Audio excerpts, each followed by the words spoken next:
ಪ್ರಿಯಾಂಕಾ ಖರ್ಗೆ ಅವರ ನಡವಳಿಕೆ ಬಗ್ಗೆ ನನಗೆ ಸಿಟ್ಟು ಬರಲಿಲ್ಲ. ಅದರ ಬದಲಾಗಿ ಮುರುಕ ಹುಟ್ಟುತ್ತಿತ್ತು ಪ್ರಿಯಾಂಕಾ ಖರ್ಗೆ ಅವರ ಬಗ್ಗೆ. ಏನು ಸ್ವಾತಂತ್ರ್ಯ ಬಂದಾಗಿನಿಂದ ರಾಜ್ಯವನ್ನ ದೇಶವನ್ನ ಸುದೀರ್ಘವಾಗಿ ಆಡಳಿತ ನಡೆಸಿರ್ತಕ್ಕಂಥ ಕಾಂಗ್ರೆಸ್ ಪಕ್ಷದವರು ಗುಲ್ಬರ್ಗ ಜಿಲ್ಲೆಯನ್ನ 50 ವರ್ಷಕ್ಕೂ ಹೆಚ್ಚು ಕಾಲ ಸುದೀರ್ಘವಾಗಿ ಆಡಳಿತ ನಡೆಸಿರ್ತಕ್ಕಂಥ ಮಲ್ಲಿಕಾರ್ಜುನ ಖರ್ಗೆ ಅವರ ಸುಪುತ್ರ ಇರ್ತಕ್ಕಂಥ ಪ್ರಿಯಾಂಕಾ ಖರ್ಗೆ ಅವರು ಇಂಥ ಮಟ್ಟಕ್ಕೆ ಕೀಳುಮಟ್ಟಕ್ಕೆ ಇಳಿದ್ರಲ್ಲ ಅಂತ ಪ್ರಿಯಾಂಕಾ ಖರ್ಗೆ ಬಗ್ಗೆ ಇವತ್ತು ನನಗೆ ಮರುಕ ಹುಟ್ಟಿದೆ. ನಾನು ಮೆಚ್ಕೊಳ್ತಾ ಇದ್ದೆ ಪ್ರಿಯಾಂಕಾ ಖರ್ಗೆ ಅವ್ರನ್ನ. ಸತತವಾಗಿ ಶಾಸಕರಾಗಿ, ಸಚಿವರಾಗಿ, ಇವತ್ತು ಕೂಡ ಗ್ರಾಮೀಣ ಅಭಿವೃದ್ಧಿ ಸಚಿವರಾಗಿ, ITBT ಸಚಿವರಾಗಿ ಮೆಚ್ಕೊಳ್ತಿದ್ದೆ ಪ್ರಿಯಾಂಕಾ ಖರ್ಗೆ ಅವ್ರನ್ನ. ನಿಮ್ಮನ್ನ ಯಾವಾಗ ಮೆಚ್ಕೊಳ್ತಿದ್ದೆ ಅಂತ ಹೇಳಿದ್ರೆ, ಈ ಭಾಗದಲ್ಲಿ ಸುದೀರ್ಘವಾಗಿ ಆಡಳಿತ ನಡೆಸಿ ಶಾಸಕರಾಗಿ, ಸಚಿವರಾಗಿ ಇವತ್ತು ಕಲ್ಯಾಣ ಕರ್ನಾಟಕವನ್ನ ಅಭಿವೃದ್ಧಿ ಮಾಡುತ್ತಿದ್ರೆ ನಿಮ್ಮನ್ನ ಮೆಚ್ಕೊಳ್ತಾ ಇದ್ದೆ. ಈ ಭಾಗದ ಜನರು ನಿಮ್ಮನ್ನ ಮೆಚ್ಕೊಳ್ತಾ ಇದ್ರು. ಸುದೀರ್ಘವಾಗಿ ಆಡಳಿತ ನಡೆಸಿ ಈ ಭಾಗದಲ್ಲಿ ಅಭಿವೃದ್ಧಿ ಕೆಲಸ ಕಾರ್ಯಗಳನ್ನ ಮಾಡಿ ಈ ಭಾಗದ ಸಾಮಾಜಿಕವಾಗಿ, ಆರ್ಥಿಕವಾಗಿ, ಶೈಕ್ಷಣಿಕವಾಗಿ ಅಭಿವೃದ್ಧಿ ಪಡಿಸಿದ್ರೆ ಪ್ರಿಯಾಂಕಾ ಖರ್ಗೆ ಅವರ ತಾಕತ್ತನ್ನ ಮೆಚ್ಕೊಳ್ತಾ ಇದ್ರು. ನಾನು ಕೂಡ ಮೆಚ್ಕೊಳ್ತಾ ಇದ್ದೆ. ಪತ್ರಿಕಾ ಹಾಗೂ ಮಾಧ್ಯಮ ಸ್ನೇಹಿತರೆಲ್ಲ ಕೂತಿದ್ದೀರಿ. ಮೊನ್ನೆ ರಾಜ್ಯದಲ್ಲಿ ಇವತ್ತು SSLC ಫಲಿತಾಂಶ ಘೋಷಣೆ ಆಯಿತು. ರಾಜ್ಯದ SSLC ಪರೀಕ್ಷೆ ಘೋಷಣೆ ಆದ್ರೆ ಗುಲ್ಬರ್ಗ ಜಿಲ್ಲೆಗೆ ಎಷ್ಟನೇ ಸ್ಥಾನ ಸ್ವಾಮಿ? ಎಷ್ಟನೇ ಸ್ಥಾನ? ಕೊನೆಯ ಸ್ಥಾನ. ಇವತ್ತು ಕಲಬುರಗಿ ಜಿಲ್ಲೆ SSLC ಪರೀಕ್ಷೆಯಲ್ಲಿ ಮಾನ್ಯ ಪ್ರಿಯಾಂಕಾ ಖರ್ಗೆ ಅವರ ತಾಕತ್ತನ್ನ ಮೆಚ್ಕೊಳ್ತಿದ್ದೆ, ಒಪ್ಕೊಳ್ತಿದ್ದೆ.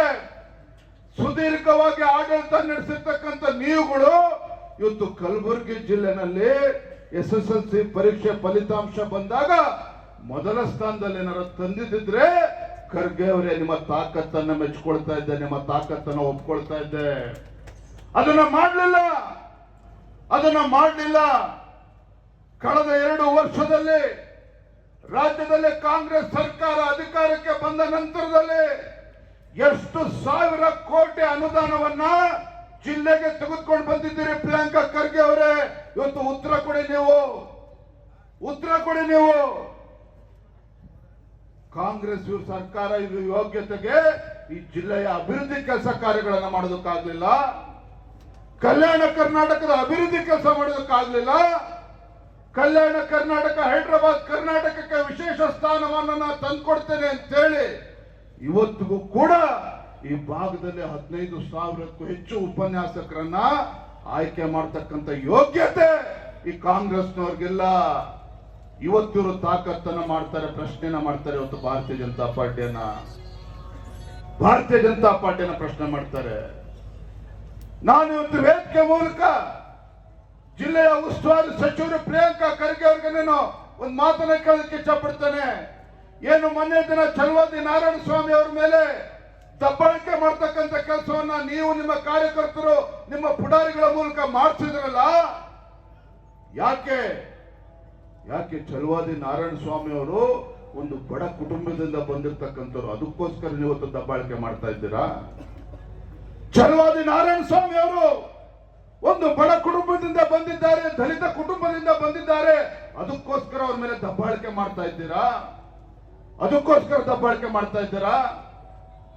ಭಾರತೀಯ ಜನತಾ ಪಾರ್ಟಿ ಬಾಬಾ ಸಾಹೇಬ್ ಅಂಬೇಡ್ಕರ್ ಅವರ ಹೆಸರು ಹೇಳ್ಕೊಂಡು ರಾಜಕಾರಣ ಮಾಡ್ತಾ ಇಲ್ಲ. ಬಾಬಾ ಸಾಹೇಬ್ ಅಂಬೇಡ್ಕರ್ ಅವರ ಹೆಸರು ಹೇಳ್ಕೊಂಡು ರಾಜಕೀಯ ಬೇಳೆಯನ್ನ ಬೇಯಿಸ್ಕೊಳ್ತಾ ಇರ್ತಕ್ಕಂಥವ್ರು ಇದೇ ಕಾಂಗ್ರೆಸ್ನವರೇ ಹೊರತು ಭಾರತೀಯ ಜನತಾ ಪಾರ್ಟಿ ಅಲ್ಲ. ಏನು ಮೊನ್ನೆ ದಿನ ಪಹಲ್ಗಾಮ್ನಲ್ಲಿ 26 ಭಾರತೀಯರ ಹತ್ಯೆಯನ್ನ ಮಾಡಿದ್ರು ಉಗ್ರಗಾಮಿಗಳು. ದೇಶದಲ್ಲಿರ್ತಕ್ಕಂಥ ಪ್ರತಿಯೊಬ್ಬ ಭಾರತೀಯನಲ್ಲೂ ಕೂಡ ರಕ್ತ ಕುದಿತಾ ಇತ್ತು. ಯಾವ ದುಷ್ಟರು, ಯಾವ ಉಗ್ರಗಾಮಿಗಳು ಭಾರತೀಯರ ಪ್ರಾಣವನ್ನ ತೆಗೆದುಕೊಂಡ್ರು, ಹತ್ಯೆ ಮಾಡಿದ್ರು, ಆ ಒಂದು ಉಗ್ರಗಾಮಿಗಳ ವಿರುದ್ಧ ಒಂದು ಬಿಗಿಯಾಗಿರ್ತಕ್ಕಂಥ ಕ್ರಮನ ಕೈಗೊಳ್ಳಬೇಕು, ಅವರನ್ನ ಬುಡ ಸಮೇತ ಕಿತ್ತಾಕ್ತಕ್ಕಂಥ ಕೆಲಸ ಮಾಡಬೇಕು ಅಂತ ಹೇಳಿ ಪ್ರತಿಯೊಬ್ಬ ಭಾರತೀಯನು ಕೂಡ ಅನಿಸ್ತಾ ಇತ್ತು. ಅಂತ ಸಂದರ್ಭದಲ್ಲಿ ಆಪರೇಷನ್ ಸಿಂಧೂರನ್ನ ಘೋಷಣೆ ಮಾಡಿ ನಮ್ಮ ವೀರ ಯೋಧರು ಪಾಕಿಸ್ತಾನದ ಒಳಗೆ 100 ಕಿಲೋಮೀಟರ್ಗಳ ನುಗ್ಗಿ ಏರ್ ಸ್ಟ್ರೈಕ್ ಮಾಡುವ ಮುಖೇನ ಅಲ್ಲಿರ್ತಕ್ಕಂಥ ಉಗ್ರಗಾಮಿ ಸಂಘಟನೆಗಳನ್ನ, ಅವರ ಅಡುಗು ತಾಣಗಳನ್ನ ಮಟ್ಟ ಹಾಕ್ತಕ್ಕಂಥ ಕೆಲಸ ನಮ್ಮ ಭಾರತೀಯ ವೀರ ಯೋಧರು ಮಾಡಿದ್ರು. ಇಡೀ ದೇಶ ಕೊಂಡಾಡ್ತಾ ಇತ್ತು, ಇಡೀ ಜಗತ್ತಿಗೆ ಆಶ್ಚರ್ಯ ಆಯ್ತು. ಯಾವಾಗ ಪಾಕಿಸ್ತಾನದಲ್ಲಿ 100 ಉಗ್ರಗಾಮಿಗಳ ಹತ್ಯೆ ಆಯ್ತು, ನಮ್ಮ ವೀರ ಯೋಧರ ಪರಾಕ್ರಮದಿಂದ ಜಗತ್ತಿನಲ್ಲಿ ಎಲ್ಲರೂ ಕೂಡ ಆಶ್ಚರ್ಯವನ್ನು ಪಟ್ಟರು, ಹೀಗ್ಯಾಕೆ ಮಾಡೋದಕ್ಕೆ ಸಾಧ್ಯ ಆಯ್ತು ಅಂತೇಳಿ. ಆದ್ರೆ ನಮ್ಮ ದೇಶದಲ್ಲಿರ್ತಕ್ಕಂಥ, ನಮ್ಮ ರಾಜ್ಯದಲ್ಲಿರ್ತಕ್ಕಂಥ ಈ ಅಯೋಗ್ಯ ಕಾಂಗ್ರೆಸ್ನವರು ಪ್ರಶ್ನೆ ಮಾಡಿದ್ರು, ಪ್ರಶ್ನೆ ಮಾಡ್ತಾರೆ. ಪ್ರಶ್ನೆ ಮಾಡೋ ಮುಖೇನ ನಮ್ಮ ವೀರ ಯೋಧರ ನೈತಿಕ ಸ್ಥೈರ್ಯವನ್ನ ಅಪಮಾನ ಮಾಡ್ತಕ್ಕಂಥ ಕೆಲಸವನ್ನು ಕೂಡ ಇವತ್ತು ದೇಶದಲ್ಲಿ, ರಾಜ್ಯದಲ್ಲಿ ಕಾಂಗ್ರೆಸ್ ಮಾಡಿದ್ರು. ಮೊನ್ನೆ ದಿನ ವಿರೋಧ ಪಕ್ಷದ ನಾಯಕರು ಬಂದು ಮಲ್ಲಿಕಾರ್ಜುನ್ ಖರ್ಗೆ ಅವರು ಮಾತನಾಡ್ತಾ ನಮ್ಮ ಪಾಕಿಸ್ತಾನದವರು ಅಂತ ಹೇಳಿದ್ರು, ನಮ್ಮ ಪಾಕಿಸ್ತಾನದವರು ಅಂತ ಹೇಳಿ ಅವ್ರ ಬಗ್ಗೆ ಮಾತನಾಡಿದಾಗ ಅದನ್ನ ಪ್ರಶ್ನೆ ಮಾಡ್ತಕ್ಕಂಥ ಚಲವಾದಿ ನಾರಾಯಣ ಸ್ವಾಮಿ ಅವ್ರ ಬಗ್ಗೆ ಈ ರೀತಿ ದಬ್ಬಾಳಿಕೆ ಮಾಡ್ತಕ್ಕಂಥದ,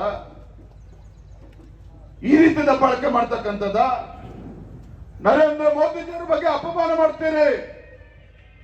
ಸ್ವಾತಂತ್ರ್ಯ ಬಂದ ನಂತರದಲ್ಲಿ ಏನು ಕಾಶ್ಮೀರದ ಆರ್ಟಿಕಲ್ 370 ಯಾವ ಆರ್ಟಿಕಲ್ 370 ಇಂದ ಇವತ್ತು ಕಾಶ್ಮೀರದಲ್ಲಿ, ಜಮ್ಮು ಕಾಶ್ಮೀರದಲ್ಲಿ ಸಾವಿರಾರು ಹಿಂದೂ ಕುಟುಂಬಗಳು ನಾಶ ಆಗೋದು, ಯಾವ ಆರ್ಟಿಕಲ್ 370 ಇಂದ ಇವತ್ತು ಕಾಶ್ಮೀರದಲ್ಲಿ ಯುದ್ಧ ಮಾಡಿ ಸಾವಿರಾರು ಯೋಧರು ತಮ್ಮ ಪ್ರಾಣವನ್ನ ಕಳೆದುಕೊಂಡ್ರು. ನಿಮ್ಮ ಯೋಗ್ಯತೆ ಕಾಂಗ್ರೆಸ್ನವ್ರಿಗೆ ಅಂತ ಆರ್ಟಿಕಲ್ 370 ತೆಗೆದಕ್ಕಂತ ಧೈರ್ಯ ಮಾಡಲಿಲ್ಲ. ಏನ್ ಹೇಳಿದ್ರು ಕಾಂಗ್ರೆಸ್ನವರು?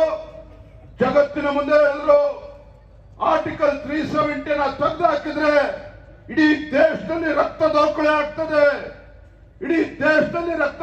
ಆಗ್ತದೆ ಅಂತ ಹೇಳಿ ಬೊಬ್ಬೆ ಹೊಡೆದ್ರು ಕಾಂಗ್ರೆಸ್ನವರು. ಭಾರತೀಯ ಜನತಾ ಪಾರ್ಟಿ, ಈ ದೇಶದ ಹೆಮ್ಮೆಯ ಪ್ರಧಾನಮಂತ್ರಿ ನರೇಂದ್ರ ಮೋದಿಜಿಯವರು ಅವರ ಒಂದು ದಿಟ್ಟ ನಾಯಕತ್ವದಲ್ಲಿ ಈ ದೇಶದ ಉಕ್ಕಿನ ಮನುಷ್ಯ ಎಂದೇ ಖ್ಯಾತಿಯಾಗಿರ್ತಕ್ಕಂಥ ಗೃಹ ಸಚಿವ ಅಮಿತ್ ಶಾ ಅವರ ದಿಟ್ಟ ನಿರ್ಧಾರದಿಂದ ಆರ್ಟಿಕಲ್ 370 ಕಿತ್ತಾಕ್ತಕ್ಕಂಥ ಕೆಲಸ ಆಯ್ತು. ಕಾಶ್ಮೀರದಲ್ಲಿ ಒಂದು ಹನಿ ರಕ್ತ ಕೂಡ ಚೆಲ್ಲಿಲ್ಲ. ಇಂಥ ಸಾಹಸವನ್ನು ಮಾಡಿರ್ತಕ್ಕಂಥದ್ದು ಈ ದೇಶದ ಹೆಮ್ಮೆಯ ಪ್ರಧಾನಮಂತ್ರಿ ನರೇಂದ್ರ ಮೋದಿಜಿಯವರು. ಅವ್ರ ಬಗ್ಗೆ ಒಂದು ಟೀಕೆನ ಮಾಡ್ತಾರೆ, ಕಾಂಗ್ರೆಸ್ ಪಕ್ಷದವರು ಪ್ರಶ್ನೆನ ಮಾಡ್ತಾರೆ. ಪಹಲ್ಗಾಮ್ನಲ್ಲಿ ತದನಂತರದಲ್ಲಿ ಏನು ಏರ್ ಸ್ಟ್ರೈಕ್ಗಳು ಆಯ್ತು ಅದು ಬಗ್ಗೆನೂ ಕೂಡ ಅಪಪ್ರಚಾರ ಮಾಡ್ತಕ್ಕಂಥ ಕೆಲಸವನ್ನು ಮಾಡ್ತಾರೆ. ಬಂಧುಗಳೇ, ನಾನು ಈ ಸಂದರ್ಭದಲ್ಲಿ